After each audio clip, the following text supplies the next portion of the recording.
Bienvenidos de nuevo a todos los que nos acompañan en este curso de introducción a la historia y cultura de la alimentación. Soy Margely Ramírez y en el video anterior exploramos el fascinante inicio de la nueva historia de la alimentación.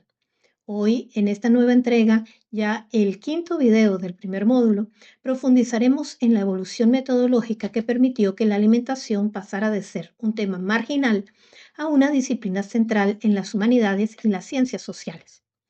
Esta transición, que ha ganado una atención académica sin precedentes en las últimas décadas, ha sido impulsada por la consolidación de los Food Studies o estudios de la alimentación, un campo de conocimiento que se distingue por su enfoque decididamente interdisciplinario.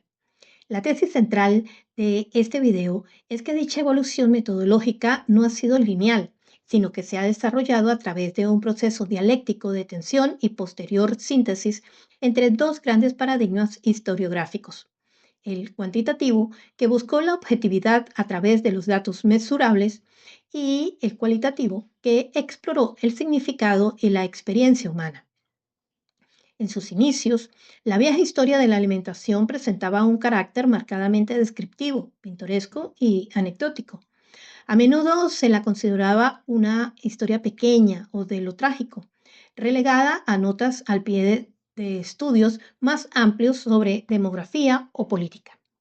Los cronistas de la antigüedad o los de Indias, por ejemplo, documentaban los hábitos alimentarios de manera minuciosa, pero su enfoque era meramente narrativo, sin una intención de análisis sistemático o contextualización profunda. Se limitaban a describir las novedades alimentarias de un nuevo mundo, como el modo de preparar la yuca o el consumo de carne cruda y de vísceras, sin un marco analítico que fuera más allá de la simple curiosidad etnográfica. Sin embargo, la semilla de un enfoque más riguroso ya estaba plantada. El siglo XVI y el siglo XIX fueron testigos de una revolución en las ciencias de la nutrición, con figuras como Antoine Lavoisier, considerado el padre de la nutrición moderna, por su demostración de que los alimentos se queman en el cuerpo para producir energía. Este proceso en la comprensión biológica y química del alimento, junto con el descubrimiento de las vitaminas en el siglo XIX, sentó las bases para que los historiadores comenzaran a concebir el alimento no solo como un objeto de curiosidad, sino como una variable susceptible de estudio científico. Bajo la poderosa influencia de la Escuela de los Anales en el siglo XX, la historiografía de la alimentación experimentó una profunda renovación metodológica. Animados por figuras como Fernand Braudel y Lucien Febvre, los historiadores adoptaron un enfoque positivista, buscando una historia cuantitativa y biológica del consumo alimentario. El objetivo era dejar atrás el relato anecdótico y aplicar el rigor de los métodos de las ciencias duras para entender las realidades materiales del pasado. Esta fase se centró en la aplicación de la demografía histórica, la elaboración de balances calóricos y la reconstrucción de los regímenes dietéticos de las poblaciones a partir de registros de precios, censos y producción agrícola. El historiador francés Emmanuel Leroy-Ladurie, considerado el estandarte de la tercera generación de la Escuela de los Anales, representa el epítome de este enfoque. Su obra seminal, Los campesinos de Languedoc, se alinea con la corriente de la historia de larga duración y la historia ambiental, analizando la interacción entre el ser humano y su entorno a lo largo de los siglos. En su investigación, Ladurie utilizó datos cuantitativos sobre demografía, clima y producción agrícola para trazar la vida material de los campesinos del sur de Francia. Su trabajo meticuloso permitió correlacionar de manera convincente los ciclos de las cosechas, las hambrunas, la variación de los precios de los alimentos y la dinámica de la población a lo largo de siglos, demostrando así cómo los patrones dietéticos y la disponibilidad de alimentos eran una fuerza motriz fundamental en la historia humana. Al transformar el alimento en una cifra, ración, caloría, unidad de medida, el análisis prometía una objetividad y un rigor que la vieja historia no podía ofrecer. Si te está pareciendo interesante este análisis sobre cómo la historia de la alimentación ha evolucionado, no olvides darle un me gusta a este video y suscribirte a Margelis Estrategia y Cultura para no perderte el resto de los módulos de este curso y mucho más contenido sobre gestión cultural y pensamiento crítico. Continuemos. A pesar de su aparente rigor, la fase cuantitativa se encontró con un límite infranqueable. A medida que los historiadores intentaban aplicar este enfoque, se hizo evidente que no era posible capturar la totalidad de la experiencia alimentaria humana reduciéndola a un balance calórico o a un índice de consumo. Este esfuerzo fue criticado por caer en una ilusión cientifista que simplificaba excesivamente la complejidad de la alimentación. La crítica señalaba que, si bien el enfoque cuantitativo podía ofrecer una visión macroscópica de la disponibilidad de alimentos, era incapaz de responder a preguntas más profundas sobre su significado cultural o la experiencia de consumirlos. Las limitaciones inherentes al enfoque cuantitativo eran de naturaleza metodológica. En primer lugar, la fiabilidad de las fuentes históricas era una barrera significativa. Los registros de abastecimiento y consumo del pasado eran a menudo confusos, incompletos o erróneos, y las unidades de medida históricas variaban considerablemente, lo que hacía difícil cualquier tipo de cuantificación precisa. En segundo lugar, incluso si se contara con datos perfectos, la conversión de los alimentos en valores nutricionales exactos se enfrentaba a problemas insuperables. La composición nutricional de los alimentos varía en función de la época del año, la variedad cultivada o la raza del animal. Y la falta de información sobre el valor nutricional de los alimentos cocinados hacía que cualquier análisis bromatológico fuera una conjetura más que una certeza. Además, un problema fundamental de este enfoque es la dificultad de evaluar la ingesta dietética real de las personas del pasado. Los métodos utilizados en la nutrición moderna, como el recordatorio de 24 horas o la historia dietética, que busca reconstruir los patrones de consumo habitual de un individuo o colectivo, ya enfrentan serias limitaciones, como el sesgo de memoria, la dificultad para estimar cantidades o la incapacidad para capturar hábitos de consumo irregulares. El hecho de que estas mismas limitaciones de los métodos contemporáneos se apliquen de forma multiplicada a la historia revela una profunda paradoja. La búsqueda de una historia de la alimentación puramente cuantitativa era, en esencia, inalcanzable. El problema no radicaba en la falta de rigor del historiador, sino en la naturaleza misma de las fuentes históricas y la fragilidad del fenómeno en estudio. Por aquí les dejo la tabla sobre los problemas metodológicos de la historia cuantitativa de la alimentación, que espero les sea realmente útil. Ante las limitaciones del enfoque cuantitativo, la historiografía de la alimentación experimentó un profundo giro social-cultural. Este cambio de paradigma, influenciado por la antropología, la sociología y la microhistoria, reconoció que la alimentación es un fenómeno complejo que va más allá de la biología y la economía, constituyéndose como un hecho social y cultural.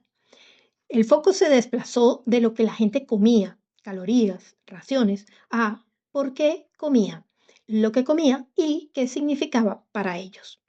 La alimentación fue reconocida como un acto cultural influido por factores tecnológicos, económicos, ideológicos y sobre todo simbólicos. Este nuevo enfoque se articuló en torno a tres ejes principales de análisis. 1.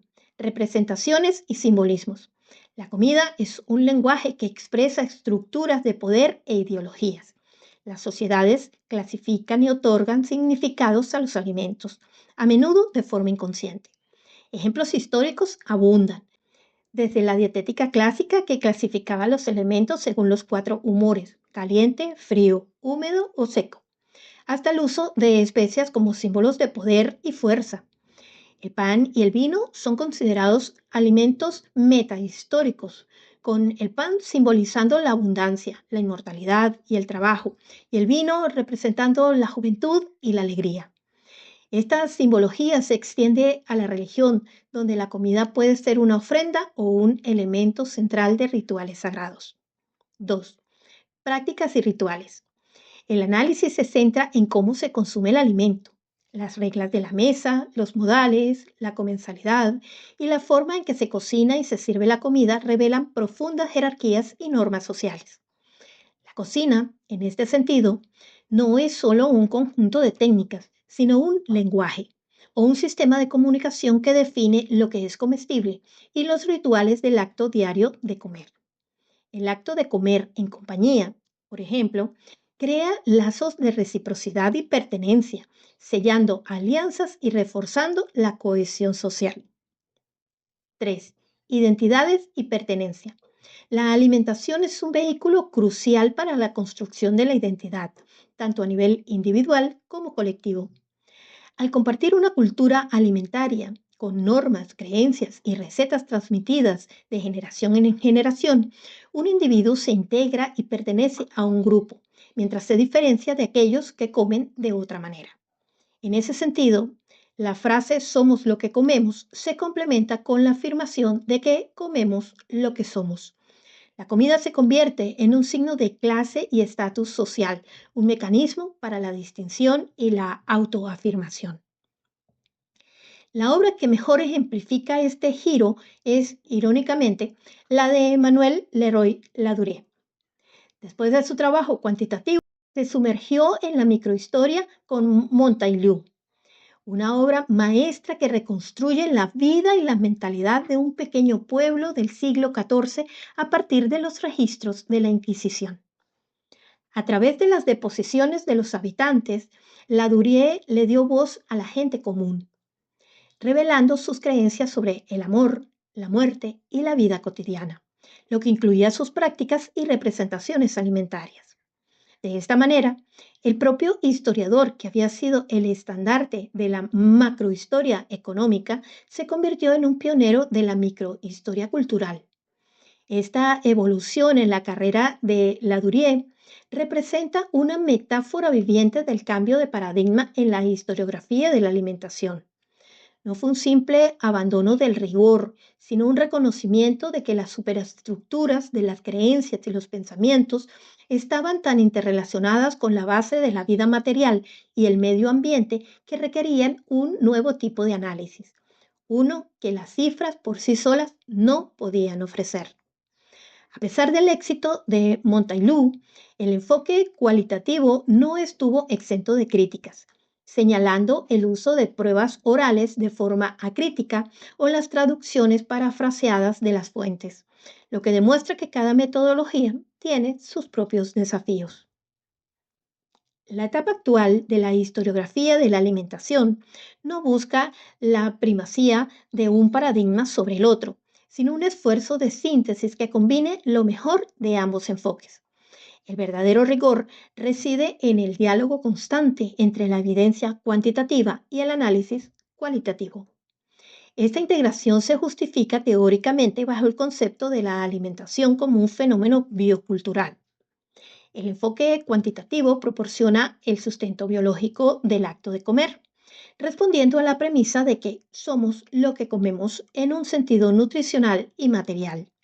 Mientras tanto, el enfoque cualitativo revela el significado cultural que transforma una sustancia en alimento, dando vida a la idea de que comemos lo que somos. Esta inevitable convergencia metodológica se observa de manera natural incluso en los métodos de investigación nutricional moderna. Por ejemplo, los formularios de historia dietética no solo preguntan por la frecuencia y cantidad de consumo, los datos cuantitativos, sino también por el contexto, los horarios, el lugar de las comidas y la relación entre los alimentos y las emociones, los datos cualitativos. Esta mezcla inherente de lo mensurable y lo simbólico entre las herramientas actuales es una manifestación de que la síntesis no es una moda pasajera, sino una respuesta necesaria a la complejidad del tema. La alimentación, al ser un acto donde la biología, la economía y la cultura se entrelazan de manera inseparable, demuestra de forma paradigmática que cualquier enfoque reduccionista es, por naturaleza, inadecuado.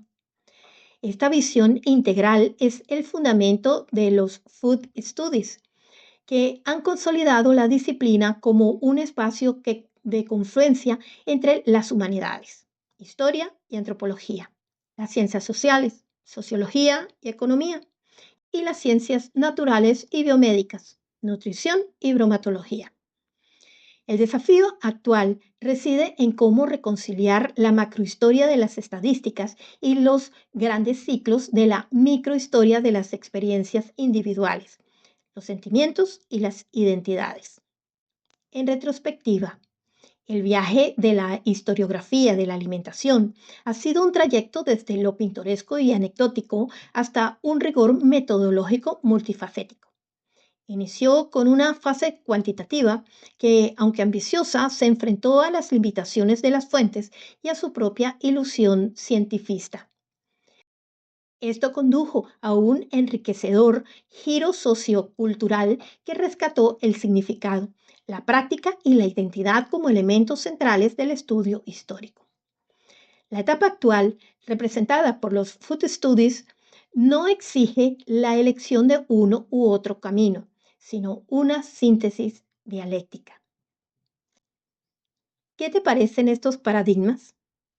Si te ha gustado cómo Margelis, Estrategia y Cultura te ayuda a cultivar tu pensamiento crítico, compártenos con tus contactos para que más personas descubran la fascinante historia de la alimentación. En última instancia, el verdadero rigor en el estudio histórico de la alimentación no se encuentra en la adhesión exclusiva de un solo paradigma, sino en la capacidad de aplicar un enfoque holístico.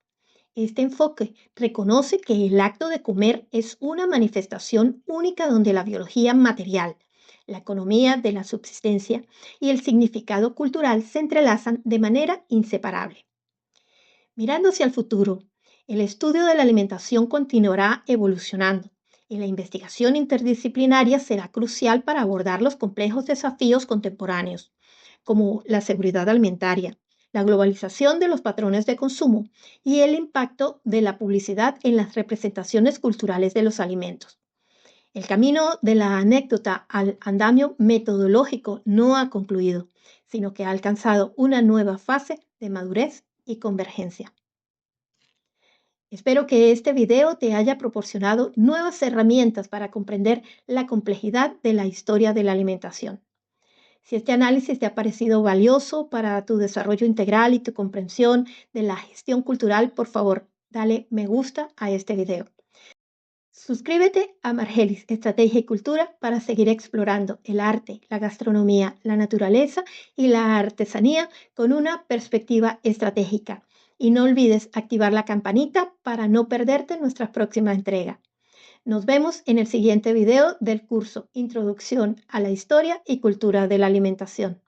Soy Margelis Ramírez y esto es Margelis, Estrategia y Cultura.